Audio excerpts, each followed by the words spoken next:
Assalamualaikum warahmatullahi wabarakatuh. Sekarang ni saya masih lagi memikul jawatan selaku Ketua Wirausaha Malaysia. Dan sekarang ni orang cakap apa? Ya, zaman sekarang ni zaman ekonomi yang begitu meruncing. Harga minyak naik, semua naik, dan kita masing-masing semua ada kehidupan masing-masing kan. Bukanlah kurang berpolitik tu bukannya maksud kita langsung tak ambil tahu tak. Tetapi kita ni ada tugas hakiki jugalah tu kan.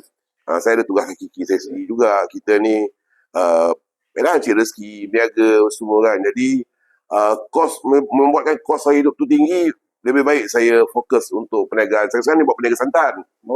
Saya berniaga santan tu kat rumah. Saya berniaga santan, jadi pasal kelapa pun mahal.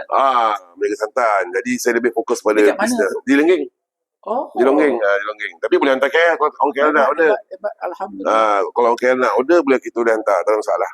Jadi itu sebenarnya bukanlah langsung tak ambil tahu.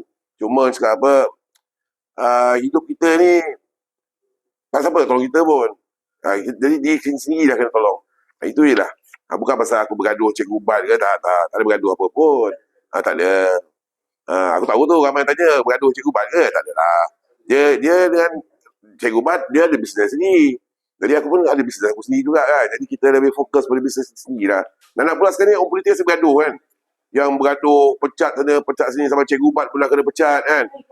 Jadi apa tu kan, bergaduh politik, baik aku fokus bisnes aku kan. Daripada aku nak semak ikut korang, bukan korang bagi aku makan pun kan.